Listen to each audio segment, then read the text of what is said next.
And then we get to a point where blaming racism is divisive. Even those people who choose to talk about racism, clumsily as ever they may do, are shut down incredibly quickly. And just to be even-handed, what you're seeing here is Ed Miliband's only intervention on race so far. And that was to tell Diane Abbott to be quiet, live on television. I think, and you know, Diane doesn't need defending, she can defend herself very well. But she talks about race, she talks about that kind of notion of divide and rule, some of the political strategies and tactics around addressing patterns of racism, and was told to be quiet by her party leader. Which would have been fine if it was be quiet because I'm about to speak about this tomorrow. We're still waiting. In a situation where we want to argue that we're now post-racial, even raising the issues of racism, as I have done earlier today, makes you the racist. I don't know if you do, and I don't recommend it, but you know, you see a Guardian article and comment it's free, and then there's pages and pages of responses below. I try and tell myself never to read below the line. It's never a particularly edifying experience. But you know, sometimes your eyes stray and you feel like you ought to. And under there you see just a whole outpouring of people saying, well, why are you talking about this? We've moved on. Surely it can't be racism. It's just class, isn't it? Okay, that's an interesting discussion. Let's engage in that discussion. But then comes somebody saying, well, look, the only reason that you're talking about this is because you're the race relations industry. The only reason you're talking about this is because you have a vested interest in stirring up racial trouble. No, the only interest I have is in addressing this problem because we need to move on and we need to get through this period. And it's also bad politics. The suggestion that you can not talk about race and solve racial inequality, I think is just not very logical. I mean, if you don't identify a problem, you don't identify the roots and causes of that problem, how do you expect to be able to solve it? That's right. Thank you. And I understand people who say, well, if we talk about race, if we make it too obvious and too evident, then that will drive resentment in other parts of our society. And there is a classic whenever you raise issues of racism in school, and you say, look at that level of underachievement for black boys or for Bengali boys. And you say, yeah, that's terrible. What about the white working class boys? Now, I'm concerned about the white working class boys as well, but I think some of the drivers for the problems and the underattainment in that group are different from the problems in the underattainment for black boys. Now, does addressing the problems that white working class boys face preclude addressing the problems of black boys? I don't think so. But unless we can name that, unless we can try and identify how those problems arise and what some of the solutions might be, suggesting that the universal approach is the only approach doesn't fill me with a huge amount of confidence. And not talking about race doesn't mean that people don't think about race or hear race when you talk about something else. If I say gangs, people automatically associate it as a race issue. Serious youth violence occurs right across our country and affects young people of all sorts of different ethnic backgrounds, but it is racialised in people's minds. So, unless we can name the issue and be clear about what the issue is and how we begin to address it, I suspect we won't make any progress in doing so.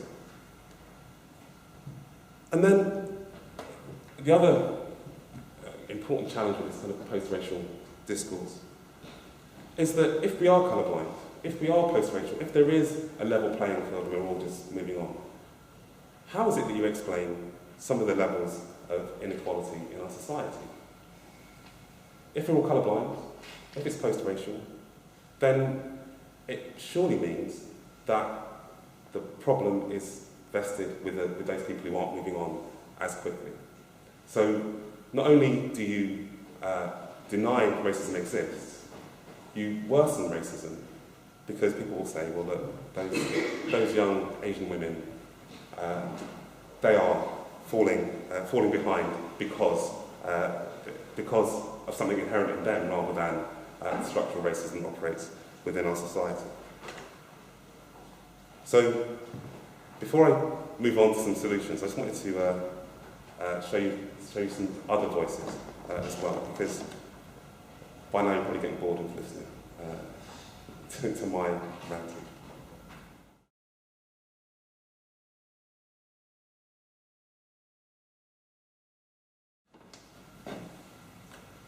So that was the same group of people with their views on what would solve it. And I'm fascinated by that, because actually I'm not sure Sponsored Walks is going to do it. I'm not sure that setting up African independent schools is going to do it. What was fascinating was that for many of those people, it's the first time they've been asked about solutions. They've been asked about a problem a huge amount. So I want to suggest 3 shifts that we need to make in order to begin to address this problem a lot more effectively. Firstly, it's a shift from being active to activist citizens, where prior to this government, we were asked, become a school governor. Now we're being asked to run your own schools. Where it was enough to take part in things around your neighbourhood, now we're being asked to lead those. Can we harness that activism and readdress it to challenge these patterns of racism that persisted over more than one generation? Next, addressing that accountability gap.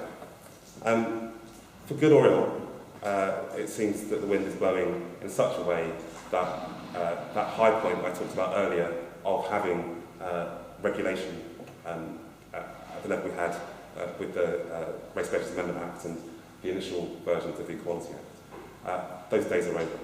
So how is it that we address that accountability gap? How many people do you think have lost their jobs for not delivering improved racial equality in the UK? Not many, I thought. But they're seeking to serve a much more ethnically diverse society. Actually, how do we establish the kind of mechanisms that we need to make sure that people feel that this is something that the public wants them to address, and something that we can try and find some solutions for? And finally, organising the organisers.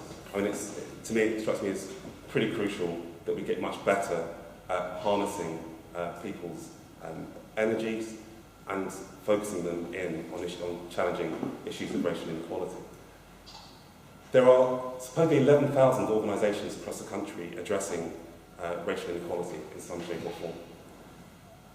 I don't know about you, but it doesn't feel like 11,000 organisations are pushing in the same direction. It doesn't feel like those 11,000 organisations are beginning to make those step changes that we may need. And as I said before, we're looking at 25% of our primary school intake being from minority ethnic backgrounds.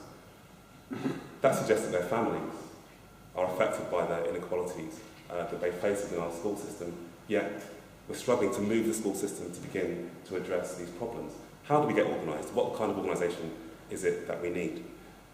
So, Runnymede, over the next 3 years, is seeking not just to do research, even though the research is a crucial part of the work that we will continue to do, but also to help people organise, help people challenge effectively when things aren't going in the right direction.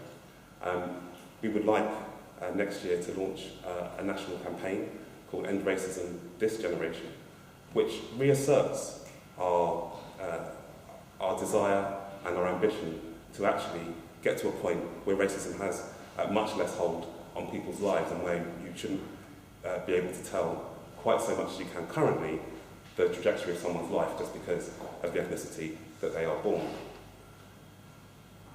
That will seek to engage at least 100,000 individuals, at least 20,000 organisations, because I think that in the knowledge of those patterns of racial inequality that I referred to earlier, most people in this country would say that's not good enough, and we must do something about it, but are looking round for something that will be effective in challenging that pattern. So there appears to be, in policy terms, a retreat from race equality. There appears to be a pattern where we struggle to talk about issues of race and racism. There appears to be a discourse of post-racial nirvana that we haven't reached yet, but that people are seeking to insist is the framing that we should go forward with. I don't think any of that is true, and I think we can get to the point where we can pull together, find ways of organising, find ways of holding our public authorities to account, so that that retreat from race equality becomes a much more assertive demand from the people to get to that point where racism no longer has any power in our society. Thank you.